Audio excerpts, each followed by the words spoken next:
All right, so using this SI prefixes table, sometimes it takes people a little bit of practice. So I just want to write out a few equivalencies for you and show you how you could use this for conversions.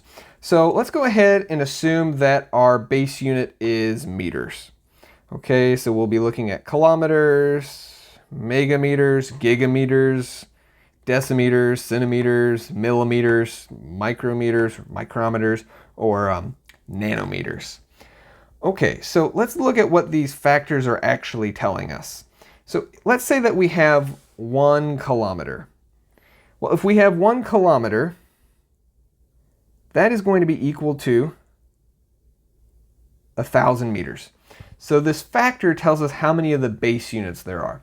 Well, if we're going to be doing a unit conversion, you could, depending on which way you're going, if you were trying to go from kilometers to meters, let's say that you had 7 kilometers.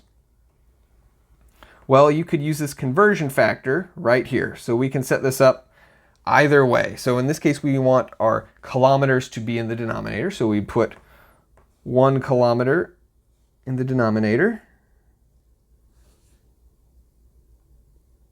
And then we'd put our 1,000 meters in the numerator.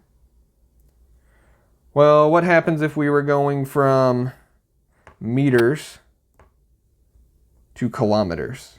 Well, if we were going from meters to kilometers, and let's say that again, maybe we had 7 meters.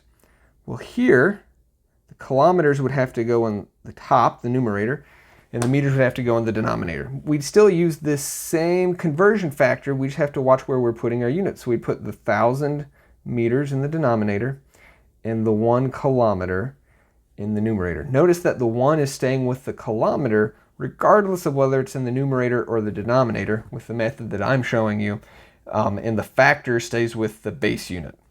So let's try one whenever we have a factor that is smaller than 1. So let's look at milli.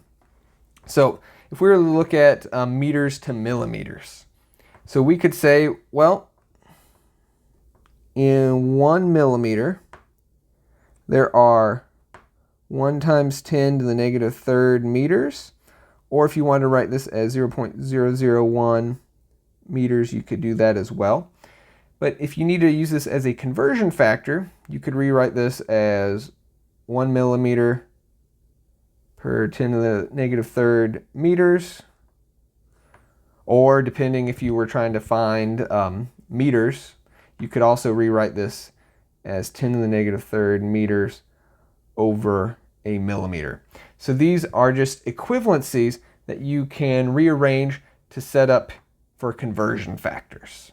So practice a few of those on your own. Why don't you try to go from, let's say you had 84 meters to micrometers. Why don't you try that on your own?